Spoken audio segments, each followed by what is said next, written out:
Hi! Kumusta ka na? Nakapag-adjust ka na ba sa buhay mo dito sa lugar namin? Oo, hindi ko lang talaga maiwasan na manibago rin. Kapag kailangan mo ng tulong, huwag kang mahihiya na kumatok sa bahay Ngayon pa lang, nagpapasalamat na ako sa'yo ate. Sigurado na hihingi talaga ako sa'yo ng tulong sa mga susunod na araw. Si Migs nga pala. Maaga siyang pumasok kanina. Ngayon kasi yung unang araw niya sa trabaho. Ganun ba? E di lagi ka lang palang mag-isa sa bahay ninyo. Ganun na nga. Halika muna sa loob. Tapos na rin naman akong magwalis eh. Akala ko kumpleto na kayo ng gamit. Nako, hindi. Kung ano lang ang importante, yun lang ang binili namin. Ano nga pala ang trabaho mo dati? Sa supermarket ako nagtatrabaho. Sa loob ng mall. Sayang no, umalis ka na sa trabaho mo. Mas okay pa rin kasi na may sarili kang pera. Bago naman ako tumigil masinsina naman kaming nag-usap ni Migs. Nagulat nga kami nung malaman namin na 1 taon na kayong kasal. Wala naman kasi siyang nababanggit sa amin. Siguro ayaw niyang iparating sa ex niyang taga rito din. Meron pala siyang naging girlfriend dito?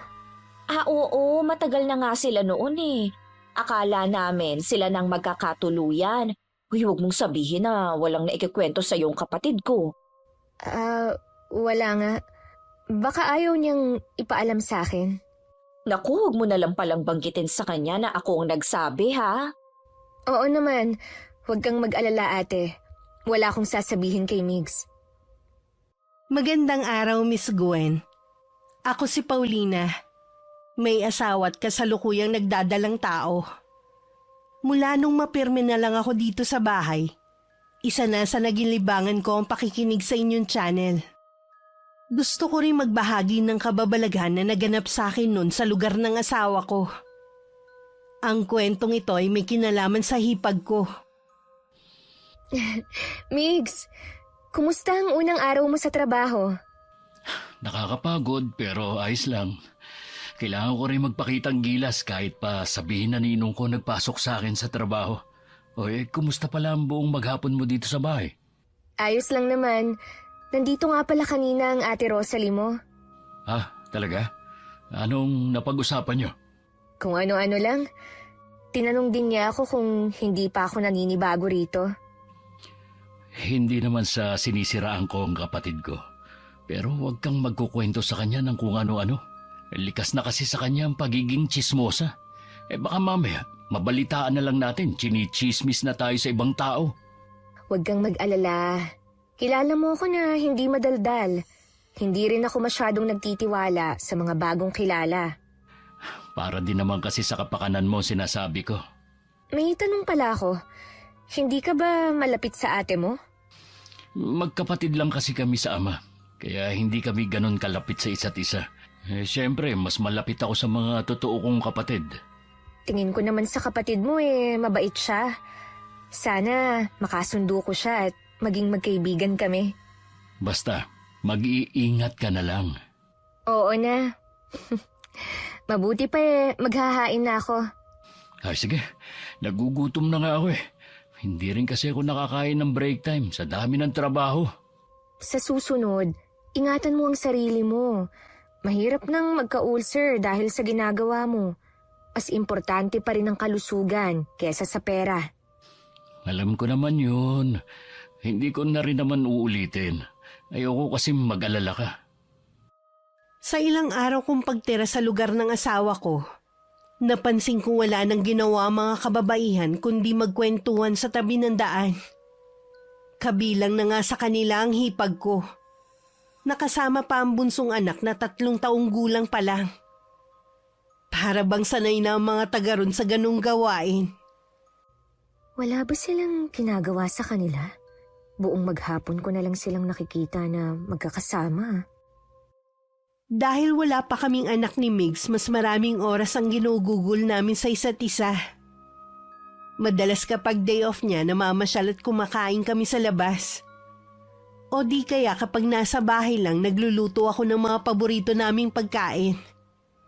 Lingid pala sa akin, Laging nakabantay ang hipag ko sa bawat ginagawa naming mag-asawa. Panay gala niyong mag-asawa. Para pa rin kayong magnobyo kung umasta. Samantalang mahigit 1 taon na kayong kasal. Nag-e-enjoy lang kami habang wala pa kaming anak. Sigurado kasi na kapag may anak na kami, konting oras na lang ang mailalaan namin sa bawat isa. Kaso magastos naman. Siyempre, kakain pa kayo niyan sa restaurant. Wala na yata kayong naiipon eh. Meron pa naman kahit papano. Sana ang inuna niyo muna ang pagbili ng gamit. Ganyan ang ginawa ko eh. Mas maganda kasi kapag kumpleto na sa gamit ng isang bahay. Nung huli kong punta dito, ganito na ang bahay niyo. Wala man lang nadagdag. Ayos lang naman ate kung wala pa kaming mga gamit eh. Hindi naman kasi namin yun priority sa ngayon. Ano ba namang klaseng katwiran yan? Meron ba namang mag-asawa na hindi gustong magkaroon ng mga gamit sa loob ng bahay? Ang importante kasi sa amin eh, nagkakasundo kami, tsaka hindi kami nag-aaway. Kung sa bagay, bago pa lang kayong nagsasama. Sa katagalan, maiintindihan mo rin ako. Siya nga pala, sa 1 linggo na ang birthday ng mister ko. Punta kayo ha? Sige ate, sasabihan ko si Mig sa linggo para i-cancel na namin kung meron man kaming gala. Pao, alam ko naman na malaki ang sahod ng asawa mo. Tsaka wala naman kayong anak pa. Baka pwedeng pasagot mo na kay Migs ang lechon. Regalo na lang niya sa bayaw niya. Ha? Naku, hindi kita masasagot ate. Hindi naman kasi ako ang may trabaho eh. Basta sabihan mo lang si Migs kung pwede na sagot na niya ang lechon. Sige ate. Sasabihin ko sa kanya pag uwi mamaya. Naku, sigurado na kaiinggitan ako ng mga amiga ko kapag nakita nilang may lechon ako. Kailangan ba talaga na ipagyabang ang mga ganyang bagay? Oo naman no, magiging sikat ka pa dahil pag-uusapan ka. Ganon ba? Kaya sana naman, makumbinsi mo ang asawa mo. Susubukan ko ate. Pero ayokong mangako na papagbibigyan kayo ni Migs. Kahit malamig ang panahon, bigla akong pinagpawisan sa request na yun ng hipag ko. Kahit hindi pa naman sigurado, abot tenga na ang ngiti niya. Para tuloy ayoko nang pumunta sa kanila sa linggo. Kahit hindi ko pa kasi nakakausap ang asawa ko, siguradong hindi yun papayag. Pagka-uwi nga ng asawa ko nung gabi, hindi ko muna agad sinabi sa kanya. Nung makatapos kami ng hapunan at nanonood na ng TV, tsaka ako binanggit sa kanya. Hindi pa man ako nakakatapos magsalita ng laki na agad ang mga mata niya. Bumakas din ang pagkainis sa mukha niya. Bakit hindi siya mismo magsabi sa akin? Susupalpalin ko talaga siya. Anong akala niya sa akin? Maraming pera? Ikaw na lang ang magsabi sa kanya. Tutal, kapatid mo naman siya. Bukas, bago ako pumasok, dadaan muna ako sa kanila. Ayokong umasa siya na sasagutin ko yung lechon ng asawa niya. Parang naiilang na tuloy ako na makipag-usap sa kapatid mo. Tsaka, ang dami niya kasing napapansin dito sa bahay eh. Pakialamera nga yung si ate. Lahat na lang na makita at masabi mo, meron siyang puna lagi. Pansin ko nga yun. Lagi ka na lang magsara sa araw para hindi siya makapunta dito sa bahay. Nakakahiya naman. Mabait naman siya sa akin eh. Sa umpisa lang mabait yun. Hindi pa niya kasi nakukuha ang gusto. Alam mo, tuwing pinag-uusapan natin ang ate mo, puro hindi magaganda ang lumalabas sa bibig mo. Hindi mo kasi siya kilala eh. Kung hindi nga lang binilin sa akin ng namayapa akong lolo ang bahay na to, ay hindi kita ititira dito eh. Kapag hindi naging maganda ang pagtira natin dito, pwede naman tayong umalis eh. Ganun na nga. Mas gusto ko kasing tahimik na buhay. Tingin ko hindi natin mahahanap sa lugar na to. Isa kasi sa mga napansin ko eh, ang daming chismosa sa paligid. Sinabi mo pa. Umaga pa lang nagkalat na sila sa tabing daan. Ramdam ko kay Migs na ayaw niyang tumira kami rito. Kaya nagtataka pa rin talaga ako kung bakit dito niya pinili na manirahan. Kung nangihinayang siya sa bahay na ito, pwede naman sana niyang ibenta o paupahan na lang. Kinabukasan, gaya ng sabi ng asawa ko, dumaan muna siya sa bahay ni Ate Rosalie. Sakto namang nasa labas ito ng bahay at hinihintay ang mga katsismisan. O Migs, papasok ka na ba sa trabaho? Oo, dumaan lang ako dahil sa sinabi ng asawa ko sa akin. Ah, yun ba? Sa linggo na yon. Huwag kayong mawawala Pasensya ka na, ate. Hindi ko masasagot yung lechon eh. Ikaw naman, minsan lang naman ako maglambing sa'yo eh. Hindi mo ba ako mapagbibigyan? Hindi naman kasi biro yung gusto mong ipasagot sa akin eh. Siguro isang case ng beer pwede pa, pero lechon? Ano naman ang akala mo sa akin, te? May sariling ATM? Alam ko naman na kaya mo ang hinihiling ko. Kumpara sa akin na alam mo naman na 4 ang anak. Pwede naman siguro na hindi na lang kayo maghanda ng lechon. O di kaya wag na kayo maghanda para walang gastos. Hindi pwede. Tradisyon na ng pamilya na tuwing magbe-birthday, kailangan may handa. Kaya mo naman kasi kung saan-saan nga kayo namamasyal ng asawa mo eh. Tapos yung request ko hindi mo mapagbigyan? Pasensya na, te. Hindi ko kaya. Mabuti pa, wag na rin kayo pumuntang mag-asawa. Hindi man lang kayo marunong makisama. Okay lang, te. Hindi naman kasi kami mahilig pumunta sa mga handaan eh. Uy, biro lang yun. Pumunta pa rin kayo kahit walang lechon. Sige na, te. Malilate na kasi ako sa trabaho eh. Tsaka na lang tayo mag-usap. Basta sa linggo ha, wag mong kalilimutan. Pinaharurot na pala yun ni Mig sa motor niya. Hindi naman maipinta ang mukha ng hipag ko. Nauna na kasi niya na ipagyabang sa mga kapitbahay at iba pang kamag-anak na may lechon sa birthday ng asawa. Akala niya kasi mapagbibigyan siya dahil nun lang siya nag-request sa kapatid niya. Ang ganda ng motor tapos hindi man lang ako mapagbigyan. Kainis! Sana nga wag na lang kayo pumunta sa linggo. Wala rin naman silbing kapatid. Sa sobrang inis ng hipag ko nung dumating ang mga katsismisan, sinabi niya sa mga yun kung saan-saan nga kami nakakapasyal. Pero hindi naman kumpleto ang gamit at ang iba mga luma na. Kami tuloy ang naging sentro ng usapan nila. Dumating ang araw ng linggo. Pumunta pa rin kami para batiin ang bayaw ni Migs. Nagpabili rin siya ng isang case ng beer para sa mga bisita. At saka hindi na rin kami nagtagal. Napansin ko kasi na parang naiinis na rin ang asawa ko. Dahil sa kantsaw ng hipag ko tungkol sa lechon. Hindi rin namin nagustuhan nang sabihin yun ng ibang bisita. Humingi naman ang paumanhin ng bayaw niya. Mukhang mabait naman ang bayaw mo. Oo naman, mabait yun. Hindi katulad ni Ate Rosalie. Nahiya tuloy ako sa pangangantsaw niya. Pati ibang bisita, nakigaya na sa kanya. Kalimutan mo na yun. Hindi naman tayo babalik sa bahay nila eh. Pwede ba yun? Paano kung imbitahin ulit tayo?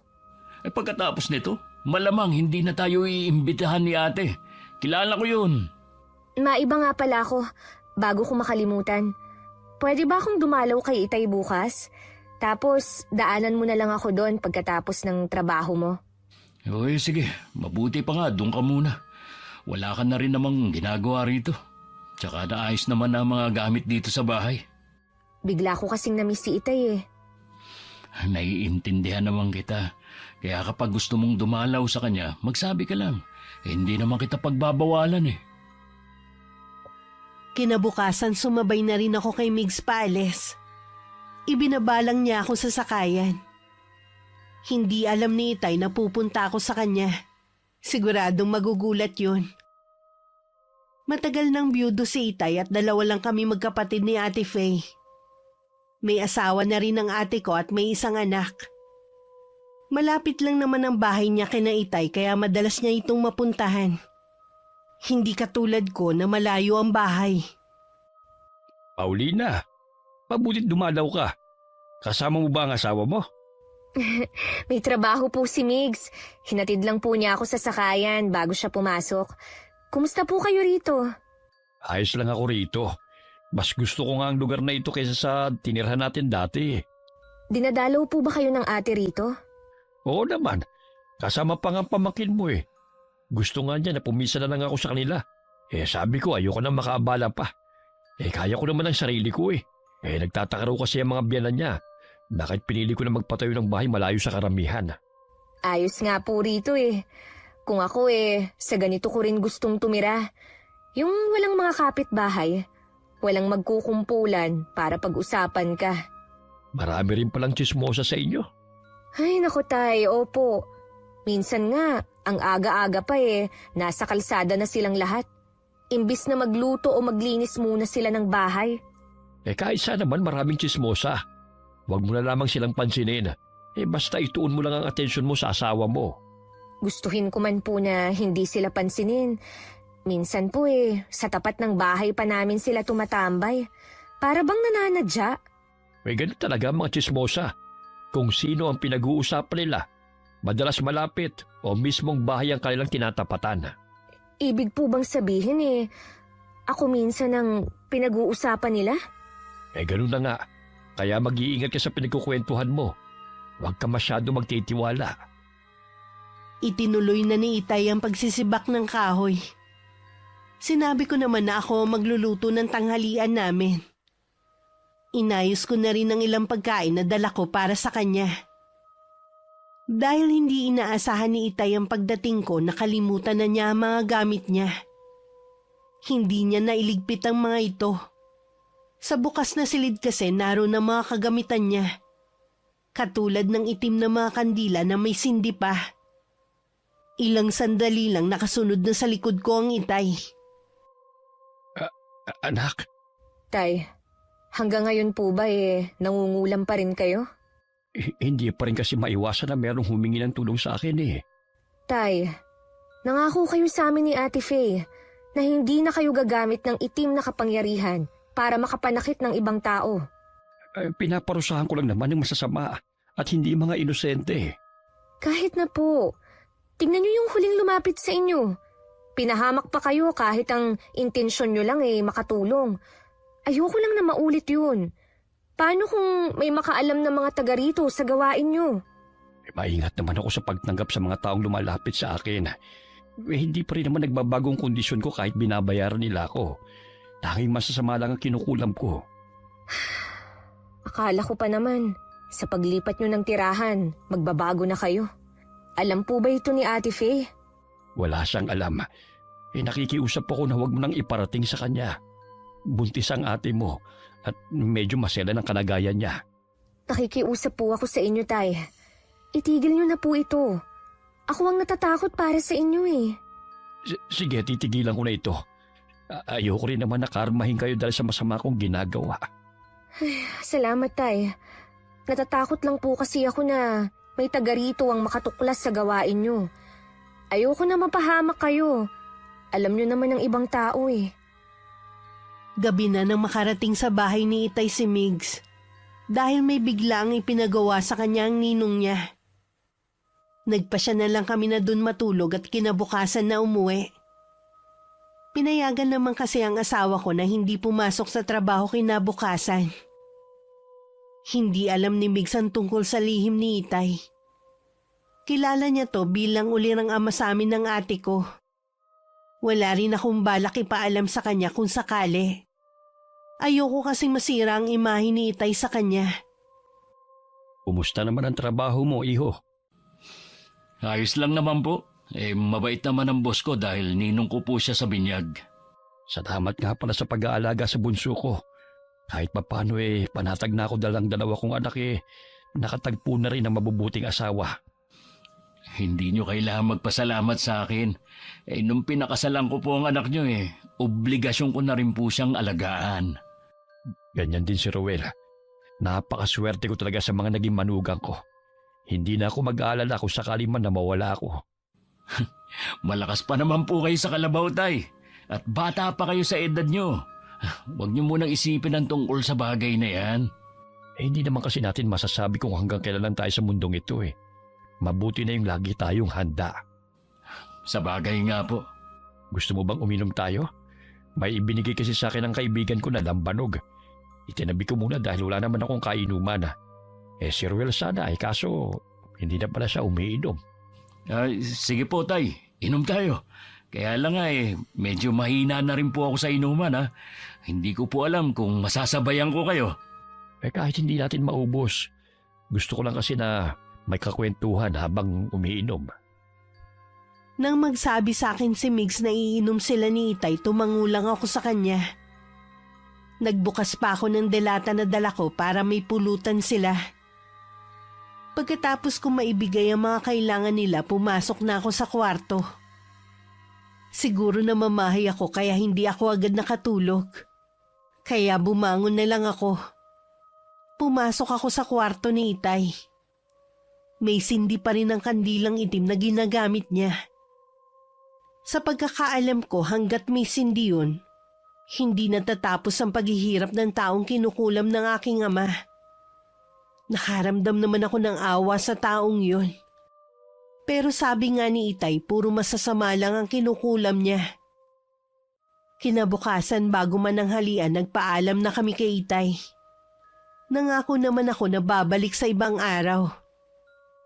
Pagdating namin sa amin, nasa tapat ng bahay ang hipag ko at ilang mga nanay doon.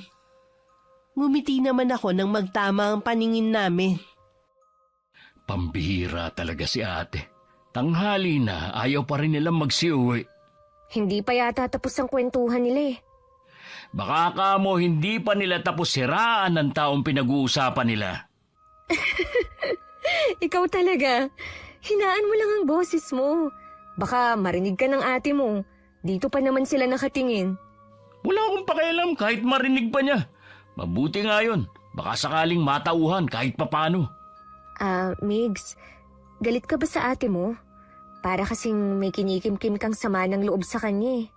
Sa ugali niya ako nagagalit. Numero 1 ba namang chismosa sa lugar na ito eh. Kaya tuloy walang makatagal na tenant sa apartment ni Chahulia dahil sa kanya. Madalas niyang chismis. Sino ba namang matutuwa dun? Kaya pala galit sa kanya ang tiyahin mong yun. Hindi kasi sila nagpapansinan eh. Kaya ako nalaman. Kung meron man ako na gustong maging kaibigan mo rito, si Chahulia lang. Mababait din yung mga anak nun. Yun nga lang, may mga trabaho kaya laging wala sa kanila.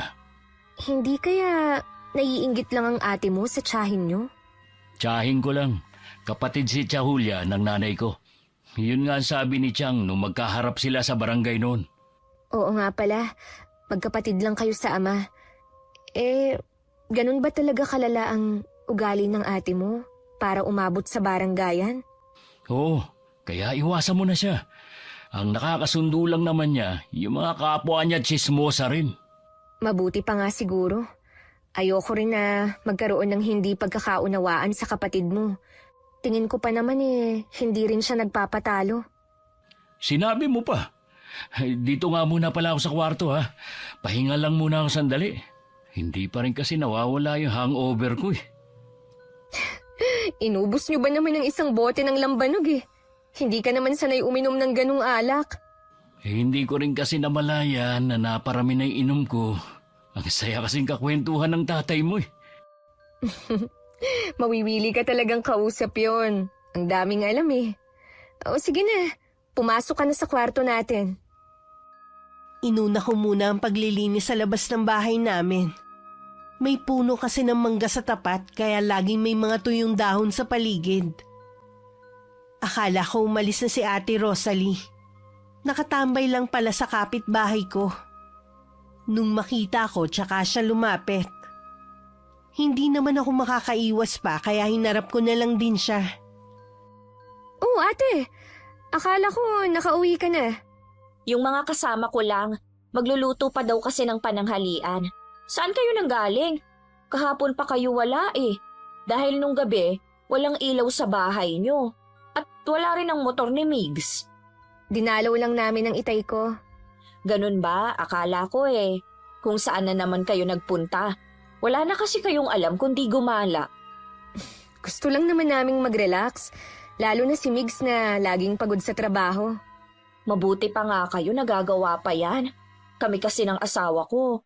Ang pahinga lang ay sa bahay tapos maghapon pang nagsasaway sa mga bata. Siguro kapag may anak na rin kami ni Migs, ganyan na rin ang bonding namin. Yung tipong nasa bahay na lang. Siya nga pala may itatanong ako sa'yo. Tungkol saan? Sigurado ako na may alam ka eh. Yung panganay na anak ni Tia Julia, may afam pala. Nakita ko na galing sa bahay nila eh. Talaga? Ang tanda na kamo. Siguro mas matanda pa yun kay Tia Julia. Kaya siguro nakapagpagawa sila ng bagong apartment malapit sa kanto. Dahil sa afam na yun. Wala naman akong nakikitang masama ron eh. Tsaka dalaga pa naman ang anak ni Tia Julie eh. Kahit na no, basta magkapera ka lang kahit papasa ng tatay mo ipapatulan mo pa. Naku, hindi ko kayang gawin yon. Hayaan na lang natin sila, te. Buhay naman nila yun eh.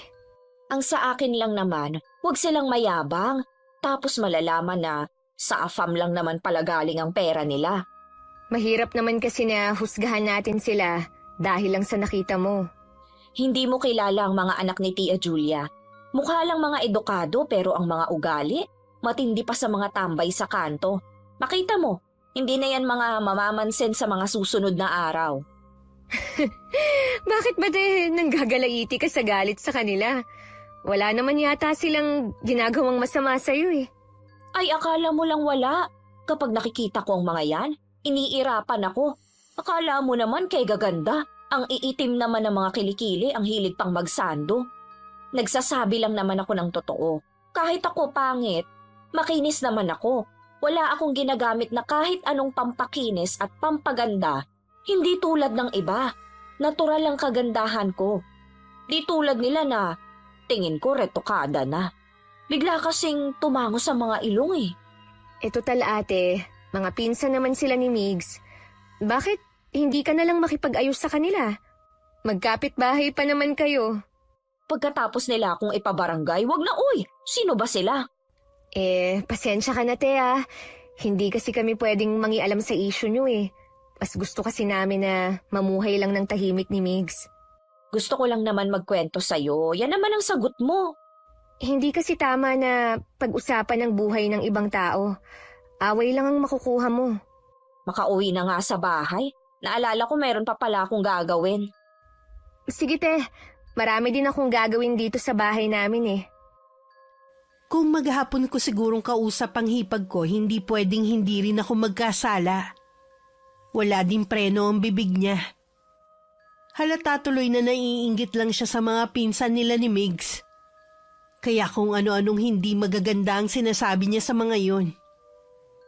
Naiiling na lang na itinuloy ko ang ginagawa kong paglilinis. Nang mga sumunod na araw, hindi ko nakikita na tumatambay ang hipag ko sa tapat namin. Minsan galing ako sa may malapit na talipapa na daanan ko ang mga kaututang dila ni Ate Rosalie. Alam kong nakatingin sila at biglang nilakasan ang boses na malapit na ako sa kanila. Alam kong pinariringgan nila ako. Nagpanting bigla ang tenga ko sa sinabi nung isa sa kanila na kaya ako hindi lumalabas dahil wala akong kaibigan sa lugar dahil sa ugali ko. Bigla ko silang nilingon at saka isa-isang tiningnan. Alam nyo, kaya ako hindi lumalabas sa lungga ko, gaya ng sinasabi nyo. Dahil sa mga katulad yung toxic ang pag-uugali. Walang magawa kundi pag-usapan ng buhay ng ibang tao na wala naman kayong ambag. Huwag nyo nga akong itulad sa mga nabiktima ng mga makakatinyong dila. Tama kayo. Iba ang ugali ko. Hindi nyo gugustuhin makita. Lahat sila nakatungo lang. Bago ko tumalikod, tiningnan ko muna sila isa-isa. Napasulya pa ako kay Manang Lucy na may-ari ng tindahan. Ngumiti pa siya sa akin at tumango. Alam ko kasi matagal na din naiimbierna sa mga yun na matandang babae. Dahil lahat ng bumibili sa tindahan niya, biktima ng tsismis ng mga yun. Pagdating sa bahay, habang naghahanda ako ng lulutuin para sa hapunan, dumating naman ang hipag ko. Dahil bukas naman ang pinto, tumuloy na siya. Nagkahinala ako na baka nagsumbong na sa kanya ang mga amiga niya. O ate, napasugod ka. Ay may ginagawa ka yata. Pasensya ka na kung naabala kita ha. Ano ba ang sadya mo? Tungkol sa mga kaibigan ko. May sinabi kasi sila sa akin eh. Medyo sumama ang loob nila. Wala naman daw silang ginagawa, bigla mo na lang silang sinita. Sa akin nila sinabi dahil alam nilang hipag kita. Huwag nga silang pa-victim ha. Ako ang pinaparinggan nila. Bakit hindi nila ako diretsuhin kung may problema sila sa akin? Hindi mo naman yata narinig ang pangalan mo eh. Hindi naman tama na pagbintangan mo sila. Ate Rosalie, hindi ako tanga para hindi malaman na ako ang pinag-uusapan nila. Gasgas na yung sinasabi nyo na kapag hindi narinig ang pangalan hindi kailangang mag-react. Paano yan? Gusto ka nilang ipabarangay. Di sige, haharapin ko sila ron. Sabihan lang nila ako, hindi naman ako umaalis sa bahay. Ha? Hindi ka man lang ba natatakot? Kailangan ko ba silang katakutan? Para hindi na lang umabot to sa barangay, mabuti pa humingi ka na lang ng pasensya sa ginawa mong paninita sa kanila. Para ano? Para lumaki ang ulo nila? Sa dami ng mga atraso nila sa ibang tao, dapat sila ang humingi ng pasensya. Bakit ba ang hirap mong kausap? Siguro dahil hindi ako basta-basta sumusunod. Sige, sasabihin ko na lang sila na sa barangay na lang kayo magkita-kita. Naalis na ako pasensya na sa abala. Pinilit ko namang magpakita ng kabaitan sa kanila. Hindi na nga ako lumalabas ng bahay para maiwasan kung makapagtaray kapag nakakarinig ako ng hindi maganda. Pero sinagad na nila ako. Madali pa naman uminit ang ulo ko lalo na pagod din ako sa mga gawaing bahay. Nang dumating si Mig, sinabi ko naman sa kanya ang nangyari habang naghahapunan kami. Huwag kang mag-alala. Kilala ko mga yun. Siguradong hindi sila sisipot. Di mag-aaksaya lang pala ako ng oras sa pagpunta ron. Pumunta ka pa rin para alam nila na hindi ka takot na humarap sa kanila. Oo naman. Hihintayin ko na lang kung kailan ako ipapatawag. Grabe talaga ang mga taong yan. Hindi mo na nga sila pinapansin, ikaw pa talaga na pagtripan nila. Akala siguro nila basta na lang akong tatalikod. Huwag nila akong itulad sa iba. Na kinakayan-kayanan lang nila. Di nakatikim sila ng katarayan mo. Higit pa rin ang gagawin ko sa kanila. Oras na hindi pa sila tumigil. Pagkatapos ng paghaharap ninyo, kung haharap nga sila, hayaan mo na lang sila. Huwag mo nang pansinin. Masaya kasi sila kapag pinapatulan sila. Basta wag na silang magpaparinig sa akin. Ayoko na rin na tumambay sila sa tapat ng bahay natin. Hindi tayo nakakasiguro sa bagay na yan. Totoo ngang sakit na sila dito sa barangay namin. Parang ginising ng mga tsismosang yun ang kabilang bahagi ng pagkatao ko. Yung mainitin ng ulo, ayaw magpatalo at laging galit. Hindi ako matatahimik hanggat hindi kami nagkakaharap. Nang pumasok si Migs nung sunod na araw, inabangan siya ng hipag ko sa daan. Agad namang huminto sa tabi ang asawa ko at tinanggal ang helmet. May kailangan ka ba, ate? Ano ba yung asawa mo? Kabago-bago pa lang dito inirereklamo sa barangay. Pagsabihin mo na matutong makisama, hindi yung siya pa ang siga. Pagsabihan mo rin yung mga tsismosa mong kaibigan. Tigilan ka mo nila ang asawa ko. Nasisiguro ko na ikaw ang pasimuno sa kanila. Wala ako nung pagsalitaan ng asawa mong mga kaibigan ko. Wala akong pakialam kung nandun ka o wala. Basta, pagsabihan mo sila dahil siguradong hindi kayo uurungan ng asawa ko. Os talaga? Tingin ko sa asawa mo hindi makabasag pinggan. Mukha lang siyang anghel, pero halimaw yun kapag nagalit. Huwag niyo siyang susubukan. Tignan nga natin kapag nagkaharap-harap na sa barangay bukas. Baka hindi sumipot ang asawa mo Kilala ko ang asawa ko, pupunta yun.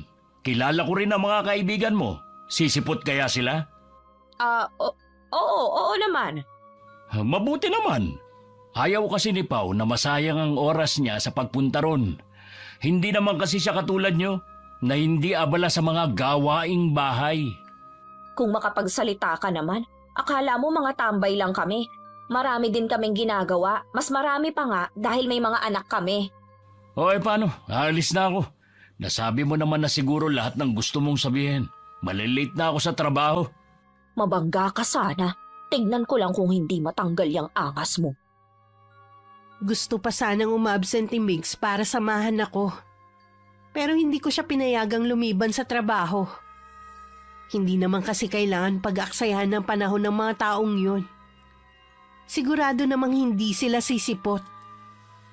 Isang oras bago ang takdang oras ng paghaharap-harap namin, nandun na ako. Lahat sila nakatingin sa akin. Para bang hindi makapaniwalang ako yung inirereklamo. Hanggang sumapit ang oras, hindi dumating ang tatlo. Naghintay pa ako ng isang oras. Pero ni anino nila, hindi talaga nagpakita. Gusto na sanang ibasura ang reklamo ng tatlo. Pero sabi ko bigyan pa kami ng pangalawang pagkakataon. Gusto ko talaga silang makaharap. Bago umuwi, dumaan muna ako sa bahay ng hipag ko. Nasa labas siya nun ng bahay niya.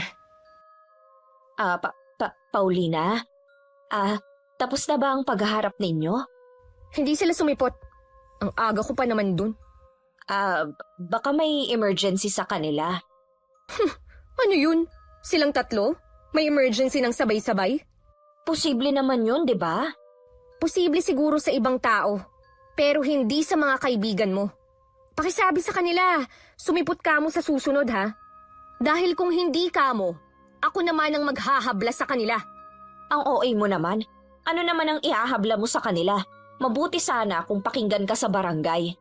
Irereklamo ko ang pagiging tsismosa nila. At hindi sa barangay ko sila irereklamo, kundi kay Tulfo. Sigurado ako, marami ang papanig sa akin ng mga taga rito na biktima rin nila. Ay, hindi mo naman kailangan magpatulfo pa. Huwag mo naman silang bigyan ng kahihiyan, pati mga pamilya nila idadamay mo eh. Gagawin ko talaga yun, ate. At wala akong pakialam kung sino man ang madamay. Huwag kang mag-alala, kukumbinsihin ko sila. Ngayon lang naman nangyari na hindi sila sumipot. Talaga? Bakit sabi sa record ng barangay ugali na talaga nila ang hindi sumipot? Huwag mo naman sanang paniwalaan lahat ng mga sinasabi sa'yo. Basta, sabihan mo na lang ang tatlo mong kaibigan. Oo, sige. Mag-iingat ka sa pag-uwi mo. Kainis kang babae ka. Mukhang nagkamali ako ng pagkakakilala sa'yo ah. Kapitbahay lang naman ng hipag ko ang tatlong yon. Nasa likurang bahagi lang ang mga bahay nila. Pagkatapos bilinan ng isang anak na bantayan ng bunso, umalis na siya para sabihan ng mga kaibigan. Sumipot na kayo sa susunod kung ayaw niyong ipatulpo kayo ng babaeng yon. Kita ko sa mukha niya kanina na hindi siya nagbibiro. Hindi ko siya ganun kakilala maliban sa asawa niya, si Migs. Hindi natin alam kung ano pang kaya niyang gawin. Sa kauna-unahang pagkakataon na sindak ang hipag ko at ang mga kaibigan niya. Kaya naman sa muli naming paghaharap, sumipot na sila sa barangay. Para silang maamong tupa sa harap ni Kapitan. Parang nabaliktad naman ang sitwasyon.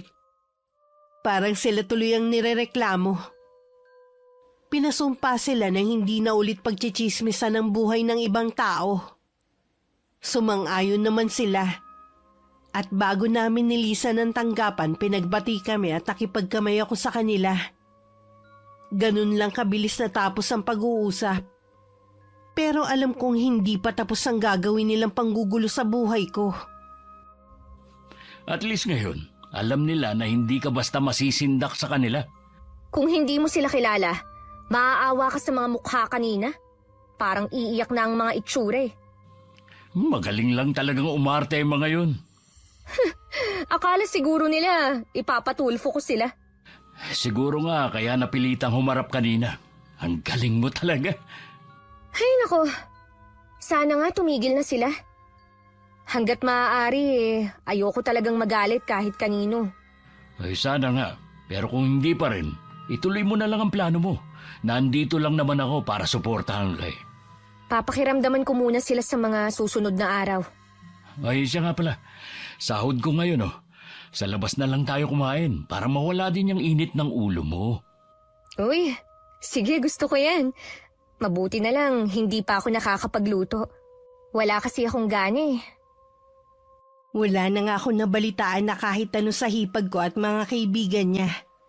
Hindi ko na rin sila nakikita na tumatambay sa tapat ng bahay namin at kahit sa tabing daan. Kinalimutan ko na rin ang mga pangyayari. Itinuon ko na lang sa ibang bagay ang atensyon ko hanggang maisip ko na magtrabaho na lang ulit. Sinabi ko yun kay Migs. Pumayag naman siya pero ang gusto niya yung magaan lang ang trabaho. May kaibigan kasi kung merong stall ng mga souvenir. At kailangan niya ng magbabantay na pwede niyang pagkatiwalaan. Migs, huwag kang mag-alala. Maaasikaso pa rin naman kita dahil hanggang 3:00 lang naman ako sa trabaho. Ayoko sana magtrabaho ka pa eh. Kaya lang, alam ko na naiinip ka rin dito sa bahay. Baka isipin kasi ng tatay mo, hindi kita kayang buhayin. Gusto ko rin kasi na makatulong sa'yo. Tsaka sa gastusin dito sa bahay. Tsaka higit sa lahat, para malaki rin ang maipon natin. Ay, sa bagay nga. Samantalahin natin habang wala pa tayong anak. Yun nga rin ang iniisip ko eh. Maiba ko. Ginugulo ka pa ba ng mga kaibigan ni Ate Rosalie? Ayun, hindi ko na sila nakikita. Baka lumipat na sila ng ibang lugar na tinatambayan. Hindi naman kasi ako kumbinsido na magbabago pa sila. Kapag tsismosa na kasi, hindi na magbabago hanggang mamatay. Yan nga din sabi ng dalawa kong kapatid eh. Hindi rin kasi nila makakasundo si Ate Rosalie dahil sa ugali nga. Hindi yata naniniwala ang kapatid mo sa karma, no? Hindi nga. Kasi kung takot yun, hindi na yun uulit sa mga ginagawa niya. Iniwan na nga siya ng asawa eh. Bumalik lang dahil sa mga anak. Dapat, nung mangyari yun, nagbago na siya. Kahit man lang para sa mga anak niya. Kaso nga, mas mahalaga sa kanya ang manira ng ibang tao. Hindi ko maiwasang maawa sa mga anak niya.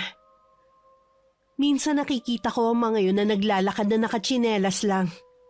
Hindi planchado ang damit. Para bang walang nag-aasikaso sa kanila bago pumasok sa eskwelahan. Madalas ko rin namang marinig sa nanay nila kung gaano to kaalaga sa pamilya. Puro lang pala salita at kulang sa gawa. Tama nga ang hinala ko. Lumipat lang sila ng lugar na pinagtatambayan. Mula sa maliit na iskinita malapit sa tindahan ni Manang Lucy, lumabas silang 4. Iiwas na lang sana ako nang batiin ako ni Ate Rosalie. Nandito pala ang maganda kong hipag. Lagi ka yatang umaalis Oh, ate. Busy ako eh. 2 linggo na kasi akong may trabaho. Ganun ba? Mabuti ka pa, may trabaho. Naiinip kasi ako sa bahay, kaya nagtrabaho na lang ako. Baka naman pwede mo kong ipasok o hanapan ng trabaho. Naiinip na rin kasi ako sa bahay eh. Kung magtatrabaho ka, sino nang mag-aasikaso ng mga anak mo? Ako pa rin, syempre. Iba kasi kapag nanay ang mag-aalaga. Yung bunso ko naman, pwede kong kuhanan ng yaya. Sasabihan na lang kita kapag meron akong alam, ha? Aasahan ko yan ah. Sige, mauuna na kami sa'yo. Marami ka yatang bibilhin eh. Napapailing naman ako habang nakasunod ng tingin sa hipag ko at sa mga kasama niya. Pwede ko naman sanang irekomenda ang hipag ko sa mga kakilala ko. Pero nag-aalala ko na baka lalo niya mapabayaan ng mga anak. Tsaka baka hindi rin siya payagan ng asawa niya.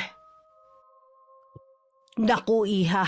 Kung ako sa iyo hindi ko hahanapan ng trabaho ang hipag mo. Bakit naman po, Manang Lucy? Kung ano-anong chismis ang pinagkakalat niya sa'yo. Hindi mo kasi nalalaman dahil hindi ka naman lumalabas ng bahay niyo. Sana hindi kayo magkasira ng asawa mo dahil sa ginagawa niya. Ganyan kasi ang nangyari kay Migs at sa dati niyang nobya. Ano? Salamat po sa pagbibigay niyo ng impormasyon sa mga ginagawa ng hipag ko. Manang Lucy, pwede po bang lahat ng malalaman niyo na sinasabi niya tungkol sa akin ipaalam niyo sa akin? Oo naman, iha. Lahat sasabihin ko sa'yo. Gusto kasi kita. Dahil hindi ka katulad nila na walang alam gawin kundi manira ng kapwa. Habang wala pang bumibili, tinanong ko pa si Manang Lucy sa iba pang mga sinabi sa akin ng hipag ko. Ultimo ang hindi ko pagbubuntis na ichismis na pala na baog daw ako. Malamang daw baka iwan ako ni Migs. Parang sasakit ang ulo ko sa mga nalaman ko.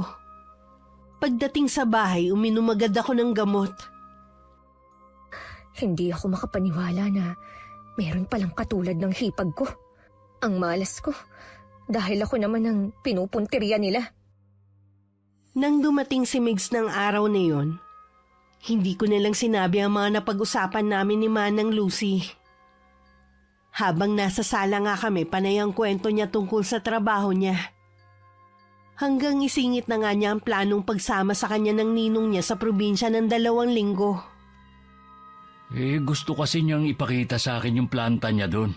Nahihiya kasi akong tumanggi. Pero kung ayaw mo, pwede ko naman sabihin sa kanya. Okay lang naman. Kaya lang, bakit naman 2 linggo? Kasi kasal din ang bunsong anak ni Ninong. A-attend na rin sana kami. Simple lang naman yung kasal. Sa bahay nga lang gaganapin eh. Sige na, sumama ka na. Minsan lang naman yan eh. Kailan ba ang alis nyo? Sa makalawa na. Sigurado ka ba na ayos ka lang na walang kasama? Oo naman. Wala namang mangyayari sa akin dito eh. Lagi naman kitang tatawagan kapag nandun na ako. Nung gabing matutulog na sana kami, tumawag ang ate ko. Lumabas muna ako sa kwarto para makapag-usap kami ng maayos. Hindi ko alam kung anong mararamdaman ko ng mga sandaling yun sa ibinalita niya. Sumang-ayon naman ako sa sinabi niya na sa bahay muna si Itay. Anong sabi ng ate mo? May nangyari ba? Migs, ayos lang ba kung dito muna tumira si Itay? Oo naman. May nangyari ba sa itay mo? Ang sabi kasi ni ate, may nakaalitan daw at nagbanta. Natatakot siya na baka sugurin sa bahay si Itay. Alam mo naman na mag-isa lang siya roon. Sa bait ng tatay mo may makakagalit pa ba siya? Minsan kasi, eksahidera rin magkwento ang ate. Bukas daw, papupuntahin na niya rito si Itay. Sa kanya na lang siguro ako magtatanong. Mabuti pa nga. Tsaka, ang galing naman ang timing ng itay mo. Kailangan mo na makakasama dito. Oo nga. Sige na, tara na, matulog na tayo. Ilaantok na ako Kanina pa humihilik si Mig sa tabi ko. Habang ako iniisip ko ang sinabi ni Ate Faye. Sabi kasi niya baka may nakatuklas na sa lihim na iniingatan ni Itay. May isang babae daw kasi ang sumugod sa bahay nito at nag-eskandalo. Habang sumisigaw na mangkukulam ang Itay namin. Pinatay daw ni Itay ang asawa ng babae.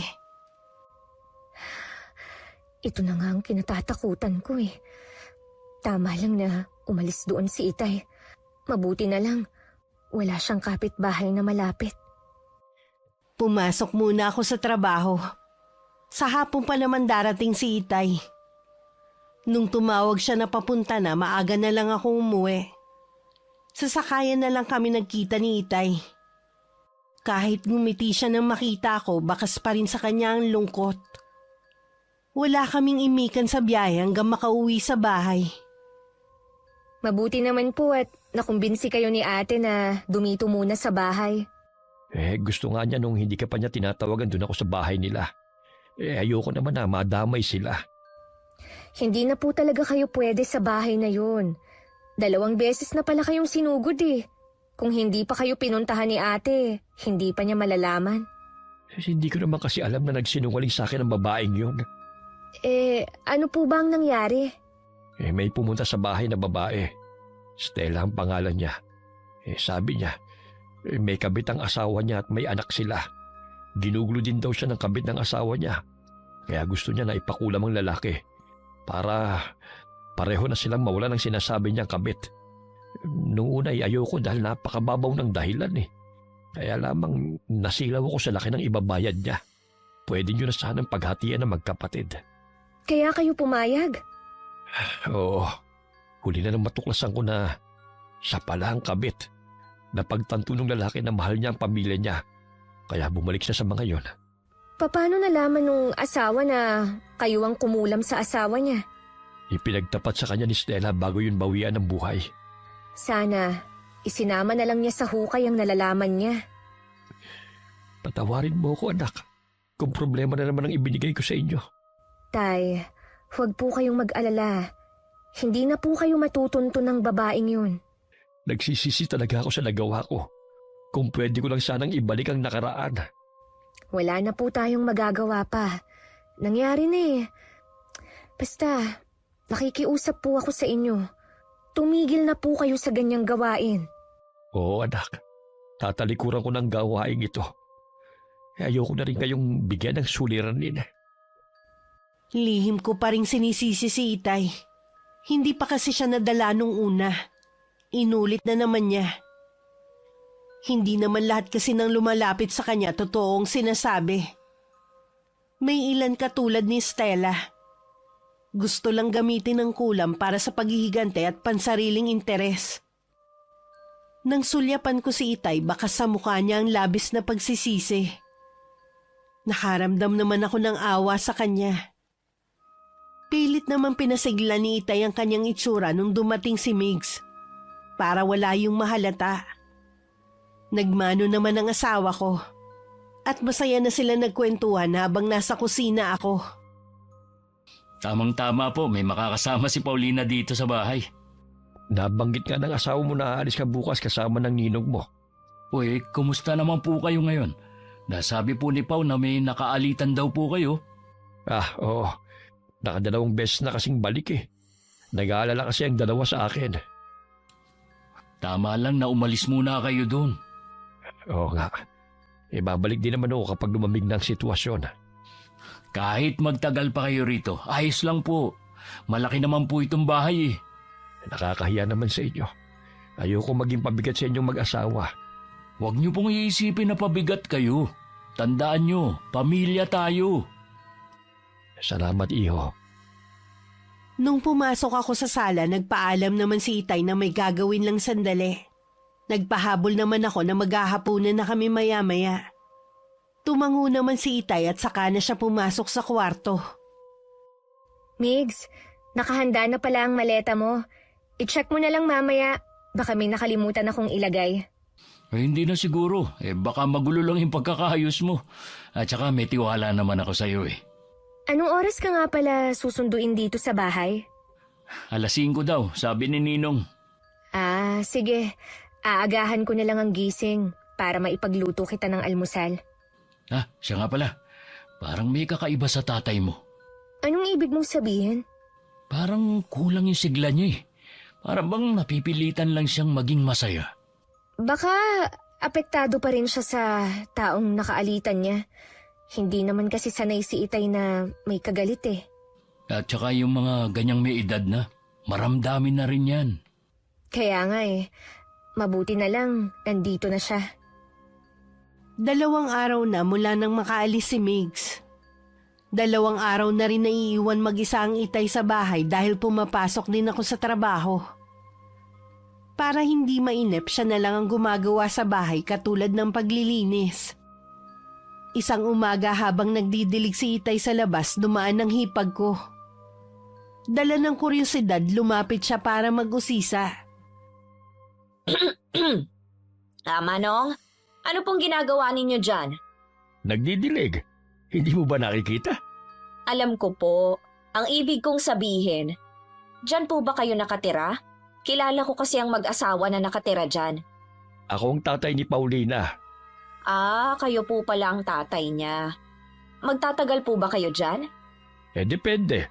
Bakit ba ang dami mong tanong, iha? Natural po dahil kapatid ko si Migs at bahay niya yan. Alam ba ng kapatid ko na titira kayo dyan? Oo naman. Natutuwa nga siya dahil may makakasamang asawa niya. 2 linggo kasi siyang mawawala eh. Ganun ba? Alam niyo po ba si Paulina? Ipinabarangay dito. Bakit naman? Sabi na nga ba hindi niyo alam? Paano po kasi hindi na nga marunong makisama sa mga taga rito? Tagbanta pa siya sa mga kaibigan ko. May kilala kong anak ko. Mabait siya. Ayaw lang nun ng mga taong chismosa. Ano naman pong mahihita sa kanya kung pagchichismisan siya? Ang alam ko kasi, ang chismosa ay kapatid ng inggitera. Siguro meron kinaiinggitan sa kanya. Ang laki naman po ng bilib ninyo sa anak nyo. Artistahin po ba siya para kainggitan namin, ha? Teka lang naman. Bakit ba nagagalit ka? Hindi po ako nagagalit. Ganito lang po talaga ako magsalita. Kung may problema ka sa anak ko, pwede mo naman siyang kausapin eh. Lagi naman po kaming nag-uusap. Katunayan nga po niyan, ako ang una niyang naging kaibigan dito. Kaya lang po, hindi yata marunong tumanaw ng utang na loob ang anak ninyo. May pabor kasi akong hinihingi sa kanya. Kaya lang, nakalimutan na yata niya. Pag uwi niya mamaya ay babanggit yung sinabi mong pabor. Baka nakalimutan lamang niya. Sige po, aalis na ako. Hinihintay na kasi ako ng mga kaibigan ko eh. Ayun po silang tatlo oh. Sila din nga po palang nagpabarangay sa anak ninyo. Nung makaalis ang hipag ko, itinuloy na ulit ni Itay ang ginagawa niyang pagdidilig. Sa sulok ng mga mata niya, nakita niya ang hipag ko at mga kasama nito. Nag-uusap sila habang pasulyap-sulyap sa aking ama. Kaya alam nito na siya ang pinag-uusapan.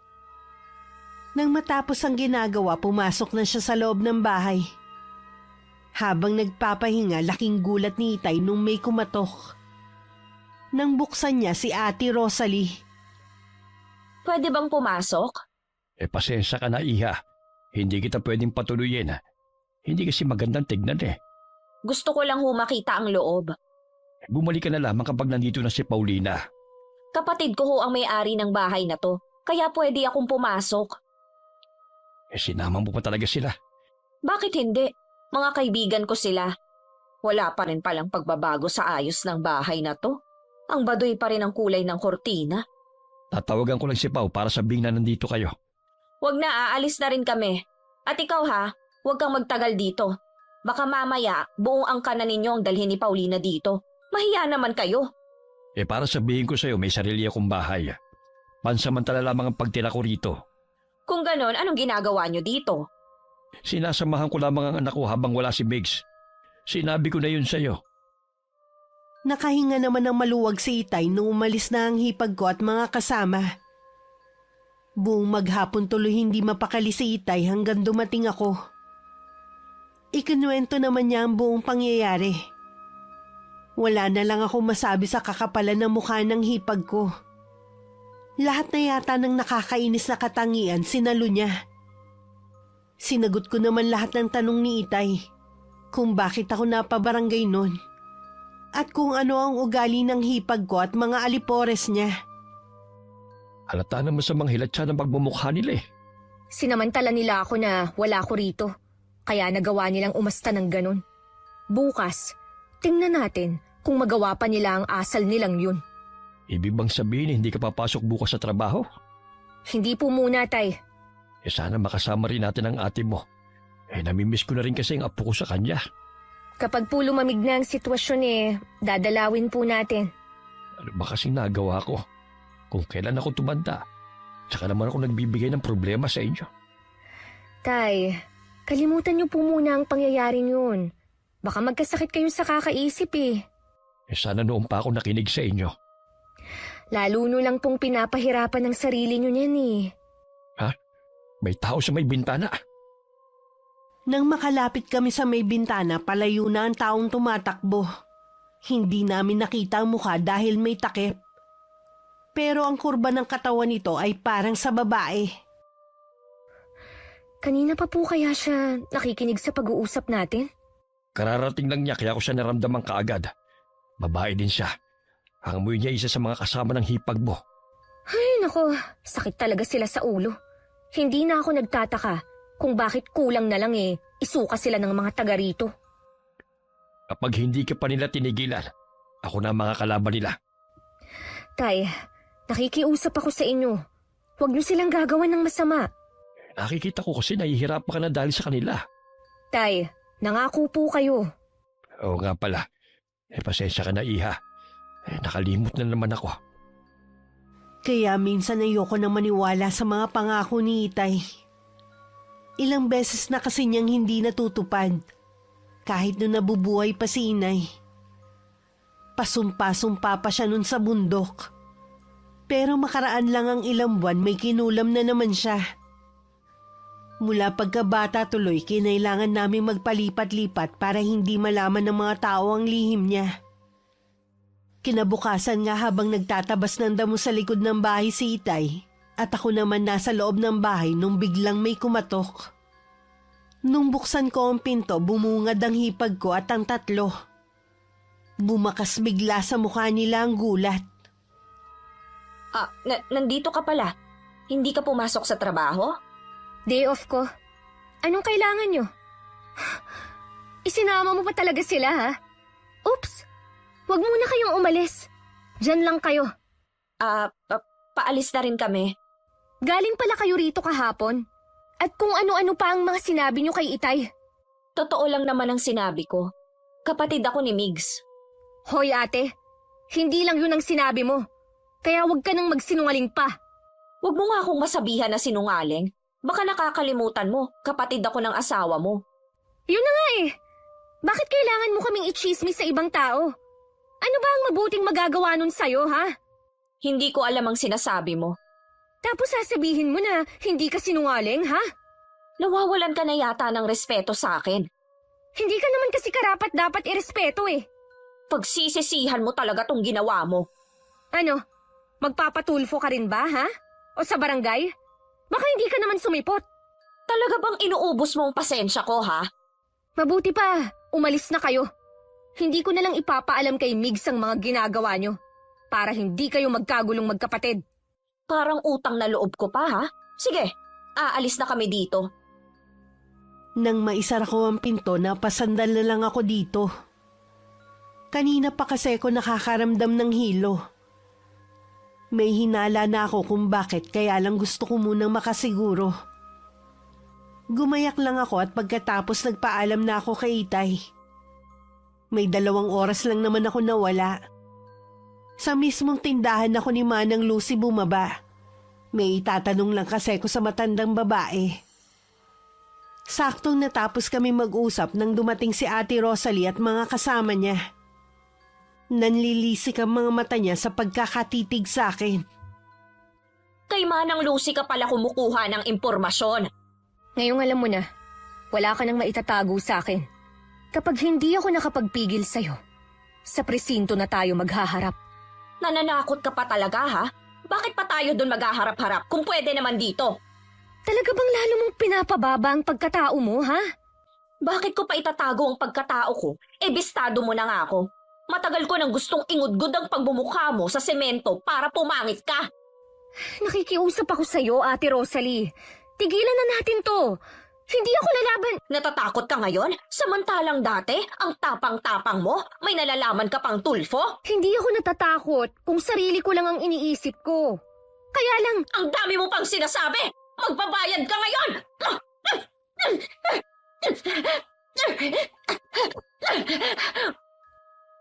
Aatras na sana ako pero nahawakan nila ako.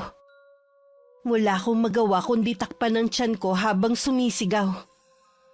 Pero bingin na sila sa pakiusap ko. Kahit si Manang Lucy lumabas na ng tindahan niya para umawat. Pero tinulak lang siya. Sipa, suntok at sabunot ang natanggap ko. Nawalan pa ako ng balanse kaya natumba ko. Pinagsisipa nila ako hanggang matamaan ng tiyan ko. Namilipit ako sa sobrang sakit. Tama na! Dinudugo na siya! Tulong! ang baby ko, hindi pwedeng mawala ang baby namin. Ano? Buntis ka? Hindi namin alam. Hingi ako ng tulong! Kailangan mo madala sa ospital! Paulina! Anong nangyari sa'yo? Sino may gawa sa'yo nito? Itay! Itay ang baby namin ni Migs! Hindi naman po namin sinasadya. Hindi namin alam na buntis siya. Mga hayop kayo! Mga walang puso! Magbabayad kayo sa ginawa niyong to! Sinusumpa ko! Tuluyan na nagdilim ang paningin ko. Hindi ko na namalayan pa ang mga sumunod na pangyayari. Nang muli ako magising, nasa ospital na ako at katabi ko si Itay. Madilim ang anyo niya at nakikita ko sa mga mata niya ang matinding galit. Tay, ano pong nangyari sa baby namin ni Migs? Nakunan ka, anak. Hindi! Ang baby ko!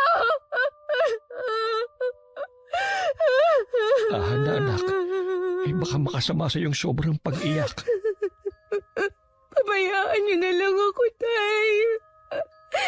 Iwan niyo na ako. Hindi kita pwedeng iwan. Nasasaktan din ako sa pagkawala ng apo ko. Papunta na nga pala dito ang asawa mo. Tinawagan ko siya kagad nang makarating tayo dito sa ospital. Bakit ba may mga taong sagad hanggang buto ang kasamaan? Hindi ko mapapalampas ang ginawa nilang to sa'yo. Tay. Hindi mo ko mapipigilan kahit magmakaawa ka. Sige na, magpahinga ka na lang. Dito lang ako. Dahil wala akong tigil sa pag-iyak, napilitan ng turukan ako ng pampakalma ng nurse na nag-aasikaso sa akin. Tulog na ako nung dumating naman si Migs. Lumapit siya sa akin at hinalikan ako sa noo. Sorry kung wala ako sa tabi mo, ha? Sana hindi na lang ako umalis. Huwag mong sisihin ang sarili mo, iho. Hindi natin inaasahan na mangyayari ito sa kanya. Ang anak po namin, kumusta? Wala na ang anak niyo. Nakakunan si Paulina. Hindi. Matindi ang pambubugbog na ginawa ng kapatid mo sa kanya at ang tatlo niyang kasama. Pakibantayan niyo lang po muna ang asawa ko, Tay. May kailangan lang akong puntahan.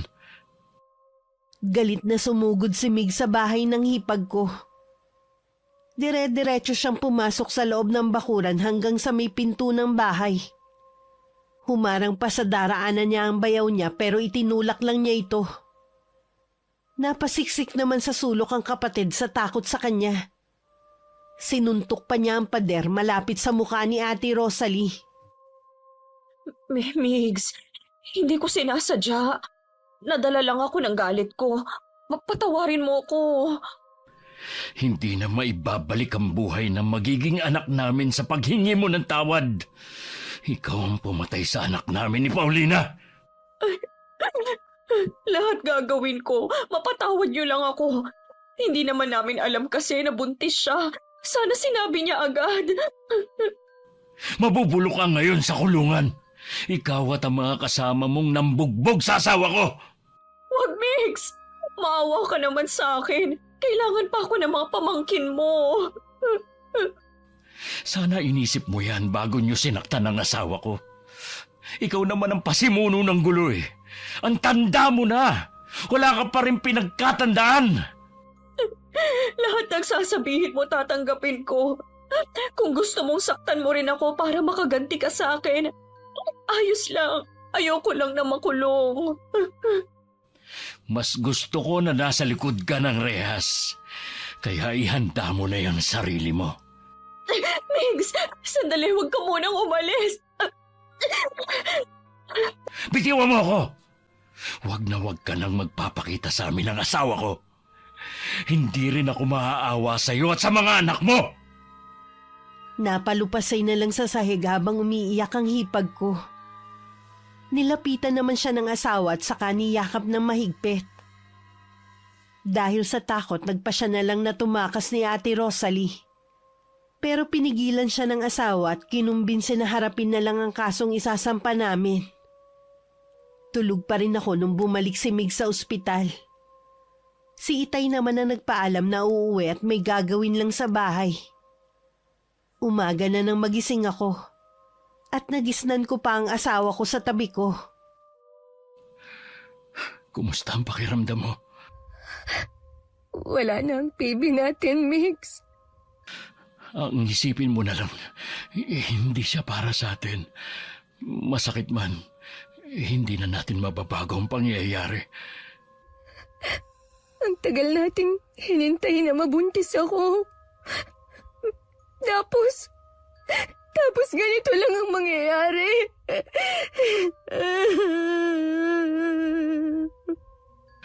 Pwede pa naman tayo magkaanak eh. Ang mahalaga, ligtas ka na ngayon. Ang hindi ko kaya, yung ikaw ang mawala sa akin. Hindi ko mapapatawad ang ate mo sa ginawa niya. Magsasampa tayo ng kaso laban sa kanya at sa mga kasama niya. Hindi ako makakapayag na hindi sila magbayad. Maraming testigo sa ginawa nila sa'yo. Huwag na tayong magsampa ng kaso. Aksaya lang ng oras at pera yun. Kahit maubos pa ang pera natin, ang importante, mabigyan natin ng hustisya nangyari sa inyo. Hayaan na lang natin na ang karmang maningil sa kanila. Pag-isipan mo muna. Baka naguguluhan ka lang ngayon. Buo na ang pasya ko. Hinihintay ko na nga lang pala ang doktor para malaman natin kung kailan ka pwedeng lumabas dito sa ospital. Si Itay nga pala. Umuwi na muna siya. May kailangan lang daw siyang gawin. Migs, sana hindi ka magbabago sa akin. Lalo pa kitang mamahalin para madali mong makalimutan ang nangyari sa'yo. Si Itay ang inaalala ko. Alam kong buo na ang pasya niyang gamitin ang kaalaman niya sa kulam para ipaghiganti ako. Baka ikapahamak na niya ng tuluyan ang gagawin. Napahikbi na lang ako. Agad naman ako niyakap ni Mig sa pag-aakalang naiiyak na naman ako dahil sa anak namin. Kinabukasan pa kami pinayagan na umuwi ng doktor. Pagdating namin sa bahay, wala si Itay. Lingid sa amin, bumalik siya sa bahay niya para dun isagawa ang orasyon. Baka may pinuntahan lang ang Itay mo. Hindi kaya bumalik siya sa bahay niya? Uy, ano naman ang gagawin niya dun? Naisip ko lang. Okay.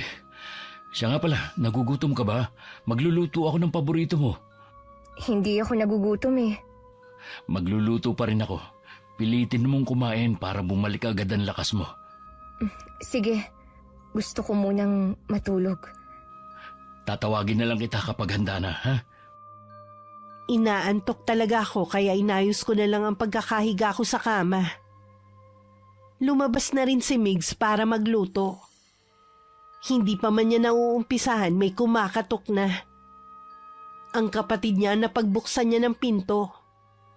Mugto ang mga mata nito sa kakaiyak. Talaga bang wala ka ng kahihiyan, ha? Gusto ko lang kumustahin si Pao. Hindi ka rin niya harapin. Mabuti pa, umalis ka na. Talaga bang hindi na magbabago ang isip niyo? Hindi na. Sana naman bigyan niyo pa ako ng isa pang pagkakataon para makapagbagong buhay. Marami na nagbigay sa'yo niyan, pero sinayang mo lang. Ito na lang ba talaga ang kabayaran ko sa mga nagawa kong kasalanan? Ganun na nga.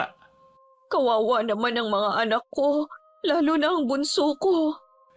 Huwag mo sanang gamitin ang mga anak mo para maawa kami sa'yo. Totoo naman kasi na sila ang kawawa kapag nakulong ako. Lulugulugong umalis si Ate Rosalie sa bahay namin. Naging matigas na si Mig sa kapatid niya. Ni katiting na awa, wala na siyang maramdaman sa hipag ko. Dahil nakatungo, hindi niya nakita na makakasalubong na niya si Itay. Hindi ka siguro hinarap ng anak ko. Mang Damian, Pagkatapos mong sakta ng anak ko, nagawa mo pang pumunta sa bahay nilang mag-asawa. gusto ko lang pong humingi ng tawad kay Pao. Kahit napatawarin ka pa niya, ako hindi. Alam ko po na matindi rin ang galit niyo sa akin. Sana po mapatawad niyo na po ako. Namnamin mo ang galit ko. Hindi ang paghingi mo ng tawad ang kailangan ko, kundi ang makita ka rin na nagdurusa dahil sa ginawa mo. Lalo pang bumigat ang dalahin ng hipag ko. Sa huli, sumuko na lang siya. Gustuhin man niyang tumakas, wala naman siyang ibang alam na puntahan. Habang pauwi sa kanila, puno ng pang-uuyam ang tingin na binibigay sa kanya ng mga tao. Ang iba parang natutuwa pa sa pwede niyang sapitin. Pero 2 linggo na ang nakakalipas. Wala pa ring dumarating na pulis para hulihin siya. Nagtataka na ang hipag ko kung ano ba ang desisyon namin. Hindi kaya nagbago ng isip nila? Pero nakita ko sa mukha ng ama ni Paulina na desidido siyang pagbayarin ako. Ay, ang tagal ko na rin hindi nakakausap ang mga kaibigan ko. Siguradong pareho ang takot na nararamdaman namin. Kasalukuyan ako nagpapahinga sa terrace nang biglang dumating si Migs. Bakas ng pag-aalala ang mukha niya nang tumingin sa akin. Anong nangyari? May nabalitaan kasi ko habang bumibili sa tindahan ni Manang Lucy. Sigurado na masama yan. Para ka kasing namatayan eh. Yung kasing 3 kaibigan ni Ate Rosalie, patay na. Paano namatay? Linawin mo nga ang sinasabi mo. Usap-usapan ngayon sa tindahan ang nangyari sa kanila. Marami nagsasabi na misteryoso ang pagkamatay nila. Ano ba ang paraan ng pagkamatay nila? Ang isa sa kanila natagpo ang wala ng buhay at nakitang malaki ang tiyan. Ang isa naman namamaga ang tuhod at inuuod na rin. At ang panghuli, nakitang puno ng galos at sugat ang katawan na para bang nilatigo. Bago sila mamatay, maayos naman daw ang itsura nila. Hindi ko rin alam kung anong nangyari sa kanila. Sabi ng kaanak nila, baka daw kinulam. Natatakot ako na baka ikaw ang pagbintangan nila, lalo na hindi mo itinuloy ang pagsampa ng kaso sa kanila. Ako? Migs, ikaw ang magpapatunay na wala akong ginagawang masama. Hanggang ngayon nga, nagdadalamhati pa rin ako eh. Alam ko naman, nalulungkot din ako sa sinapit nila pero siguro yun ang karma nila sa lahat ng mga kasalanang ginawa nila, sa'yo at sa iba pa. Kumusta na nga ang Ate Rosalie mo? Wala akong balita sa kanya eh. Matagal ko na siyang hindi nakikita. Baka sapitin din niya ang nangyari sa 3. Kahit hindi magandang ginawa niya sa atin, ayoko pa rin sapitin niya ang nangyari sa mga kaibigan niya. Hindi tayo nakakasiguro sa pwedeng mangyari sa kanya. Alam kong narinig ni Itay ang pag-uusap naming mag-asawa. Nasa malapit lang kasi siya at nagdidilig ng mga halaman. Nung umalis si Migs, masinsinan ko siyang kinausap. Tay, alam ko po na kayo ang nasa likod nung nangyari. Sabi ko naman sa'yo, hindi mo ako mapipigilan sa balak kong gawin sa kanila. Mas nag-aalala na ako sa inyo kaysa sa nangyari sa akin. Baka tuluyan na kayong mahuli kung ipagpapatuloy niyo ang ginagawa niyo. Wala na akong pakialam. Ang mahalaga sa akin maipaghiganti kita. Ano pong balak niyong gawin kay Ate Rosalie? Mas matindi ang mararanasan niyang paghihirap. Gusto ko unti-unti siyang mamatay. Tay, tama na po yan. Tigilan niyo na ang ginagawa niyo. Mas mahalaga kayo sa akin kaysa sa paghihiganti na yan. Hindi ko na rin kayang pigilan ang sarili ko, anak. Nakakahumaling ang kapangyarihan ng ulam. Kapag ginawa mo ng isang beses, parang ayaw mo nang tigilan. Tay, labanan niyo po ang nararamdaman niyo. Huwag kayong papadaig sa kasamaan. Magbalik loob na po kayo sa Diyos na siyang makapangyarihan sa lahat. Hindi ko hayaan na manahin niyo pa ng ate mo ang kaalaman na ito. Mas gusto ko maging mabuti kayong tao. Mamuhay ng normal, hindi katulad ko. Kaya niyo ring mamuhay ng normal. Basta talikuran niyo lang ang ganyang gawain. Patawarin mo ko, anak. Huli na para magbago. Hindi, Tay. Maniwala kayo. Hindi pa huli ang lahat. Isipin niyo kami ni ate at ang apo niyo sa kanya. Tanggap namin ni ate na mas mahal niyo ang apo niyo kaysa sa amin. Naisagawa ko ng huling orasyon para sa hipag mo. Ano mang sandali mag-uumpisa na ang paghihirap niya. Bakit ang hirap niyong pakiusapan, Tay? Patawarin mo ko, anak. Mas matimbang sa akin na makaganti. Nang tumalikod si Itay at umalis, hindi ko na siya pinigilan. Para saan pa? Ayaw naman niya makinig sa mga pakiusap ko. Samantala dahil ilang araw nang masama ang pakiramdam ni Ate Rosalie, hindi na lang siya sumama sa birthday na dinaluhan ng mag-aama. Hindi rin niya kasi masabi sa kanila na nakakaramdam siya ng takot, na baka matulad din siya sa tatlo. Mabuti nang hindi makita ng pamilya ko ang paghihirap ko. Paano ko ba sasabihin na buhay pa ako? Pero unti-unti na akong naaagnas. Alam ko may kumukulam sa akin. Si Paulina kaya? Kailangan ko siyang puntahan. Ayoko pang mamatay. Kahit hirap na sa paglalakad at nanghihina, pinilit pa rin ni Ate Rosalie na makarating sa bahay namin. Hindi pa man siya kumakatok, bumukas na ang pinto. Pinapasok siya ni Migs at saka inalok na maupo. Alam niyong paparating ako? Nasa may bintana ako na makita kitang parating. Ganun ba? Kaya nga pala ako nandito para humingi ng tawad. Baka sakaling tanggapin niyo na. Mukhang hindi maganda ang lagay mo. Sana nagpahinga ka na lang muna sa bahay ninyo. Natatakot kasi ako na baka katapusan ko na rin dahil sa nangyari sa mga kaibigan ko. Naniniwala kasi ako na kulam ang ikinamatay nila. Siguro nga dahil walang makapagpaliwanag sa totoong nangyari sa kanila. Mamamatay na rin kaya ako? Paulina, baka alam mo kung paano ako gagaling. Pinagbibintangan mo ba ang asawa ko, ha? Wala naman kasi. Naaawa na sana ako sa'yo eh. Kaya lang may gana ka pa talagang pagbintangan ng asawa ko. Wala naman kasing pwedeng gumawa nun. Sa dami ng mga ginawa niyong kasalanan, wala kang maisip na pwedeng gumawa nito sa'yo? Umalis ka na, bago kita kalad ka rin palabas ng bahay. Migs. Huwag ka namang magalit sa kanya, Migs. Baka masama lang ang pakiramdam ng ate mo. Samahan mo na lang siyang umuwi. Baka mapano pa siya sa daan eh. Pagkatapos ng mga ginawa niya, nagmamalasakit ka pa sa kanya? Kinakaawaan mo pa siya ngayon? Mas naaawa ako sa mga anak niya.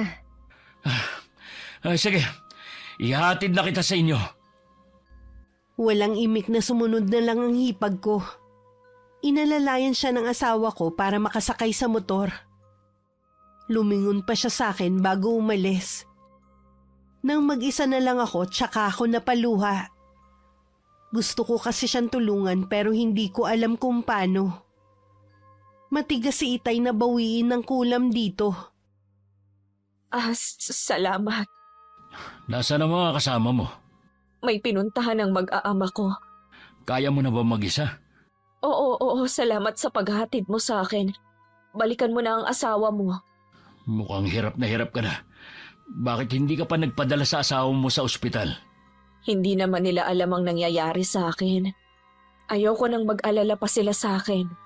Walang dapat sisihin kundi ikaw din sa nangyayari sa'yo. Hinintay mo pa talaga na lumala bago ka magbago. Alam ko naman yun eh. Hindi mo na ako kailangang sermonan.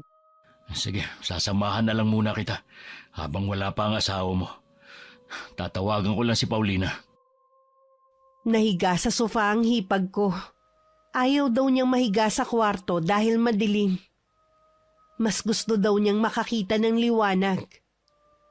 Lumambot na rin ang puso ni Migs na mapagmasdan ang kalagayan ng ate. Ipinakita kasi ng hipag ko ang nalalapnos na balat niya. Kaya pala balot na balot siya. Sobrang sakit pero tinitiis ko para hindi mag-alala sa akin ang pamilya ko. Para akong buhay na binabalatan sa sobrang kirot. Samantala, dumating na rin si Itay. Nadatnan niya akong umiiyak dahil sa awa sa hipag ko. Tumabi siya sa akin. Anak, huwag ka nang umiyak. Gagaling lang hipag mo. Totoo po ba? Oo, iha. Bakit po nagbago ang isip niyo na gantihan si Ate Rosalie? Kanina nakita kong mag-aama niya sa bahay ng biyanan niya.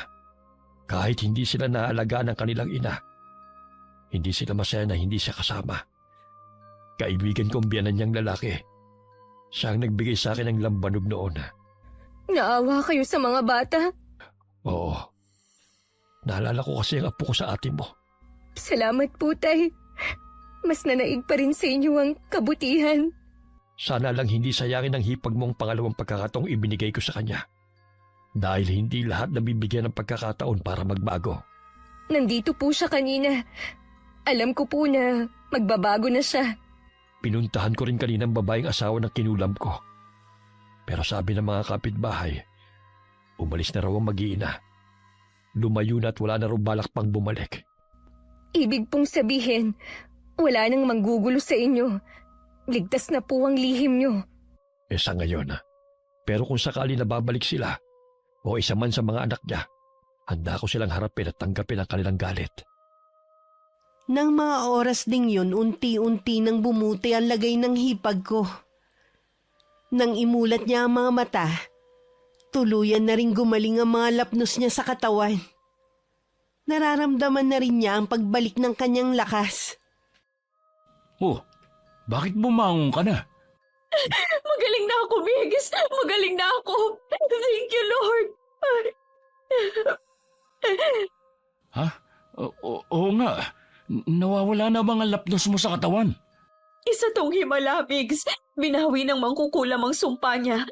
Naawa siguro siya sa akin. Hindi na mauulila ang mga anak ko. Salamat sa pangalawang buhay na ibinigay niyo sa akin. Hindi ko nasasayangin pa. Masaya ako para sa iyo, ate. Mahalin na talaga mo na sana ang pamilya mo. Oo, Migs. Mula ngayon, sila na ang prioridad ko. Nung dumating ang mag-aama, nagtaka pa ang bayaw ng asawa ko kung bakit nandun siya. Sinabi na lang ni Migs na hinatid niya ang kapatid niya. Natuwa naman ang lalaki dahil naramdaman nito na nagkaayos na ang dalawa. Isang buwan pagkatapos, pinaupahan na lang namin ang bahay na yun. At lumipat kami malapit sa tinitirhan ni Itay. Mas naging tahimik ang buhay namin sa bagong nilipatan namin. At ang Itay naman tuluyan na niyang tinalikuran ng gawain. Alang-alang daw sa pagbubuntis ko, magbabago na siya, Miss Gwen. Ang pagkakalat ng chismis kailanman hindi nagdudulot ng kabutihan. Pwedeng magbigay ito ng pansamantalang aliw. Pero sa bandang huli, hindi lang ibang tao ang unti-unti nitong sinisira, kundi pati ang sarili mo. Kaya bago tayo magsalita, isipin muna natin kung totoo ba, makakatulong ba, at makakabuti ba. Wakas. Okay, sana nagustuhan niyo ang kwento natin ngayong araw. Shoutout po tayo. Shoutout kay Raquel Hasigawa. Hi kay Lisa Rosario from Monaco, France. Hello kay Riz Maganda from KSA. Hi kay Richard Rivera. Hello kay Jane Pacheco from Baras Rizal. Hi kay Maymay Hernandez from Fairview, Quezon City. Hello kay Rubelin Eneria. Hi kay Leonisa Cobo. Hello kay Sangyong from Doha, Qatar. Hi kay Rosemary Dizon. Hello kay Aiko Villesa from Bahrain. Hi kay Genevieve Suco. Hello kay Jonalyn Barameda from Las Piñas. Hi kay Lydia Lopez. Hello kay Ay Bisaya from Butuan City. Hi kay Elizabeth Pamintuan from Pampanga. Hello kay Lisa Takada from Japan. Hi kay Melody Villaruz from KSA. Hello kay Arvid Shane Hoiberg from Thailand. Hi kay Margarita Galang from Qatar. Hi kay Aprilin Gliane. Hello kay Michelle Manuge. Hi kay Evelyn Abong Kabarkil. Hello kay Trajano Lestojas. Hi kay Danilo Cruz from Maykawayan, Bulacan. Shoutout sa Castillo family from Nueva Ecija. Hello kay Romalyn Lingatong from Santa Maria, Bulacan. Hello kay na Eralyn Eano, Tatay Betoy at Belinda from Barangay Hermosa, Bayambang, Pangasinan. Hi kina Ate Auring, Ne, Aisa at Poging J ng Amira Baxes Handicrafts ng Laguna. Hello kina Alexa Ann Pasyon at Ian Pasyon from Nai, Cavite. Shout out sa Glency Bakery ng Tanawan, Leyte. Hi kay Bebang Jaco. Hello kay Tina Dekit. Hi kay Beatrix Yumi. Hello kay Jocelyn Morilla from Mindoro. Hi kina Romina Buado and Angelo Dizon from Marikina City. Hello kay Mama Mia. Hi kay Jomar Fernandez from Cebu. Hello kay Biba from Cebu at sa mga kasama niyang blind therapist. Maraming salamat sa pakikinig nyo. Hello kay Nashin, Aya and Aiko from Caloocan, from Lola Baby. Hi kay Resi May Ramos. Hello kay Mea Espiritu from Taiwan. Shoutout sa mga taga Texen Factory, lalong-lalo na kay Angelina Reyes. Maraming salamat sa pakikinig. Hi kay Ralph Sarmiento. Hello kay Manilyn Millafre from Bicol. And hi kay Lucena Valencia from Candelaria, Quezon. Shoutout din po sa mga solid abangers natin sa Marikina Market sa bayan. Kumusta po kayo?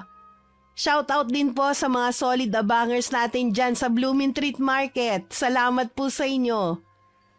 Maraming salamat po sa patuloy na pagsuporta at pakikinig. Ingat. God bless.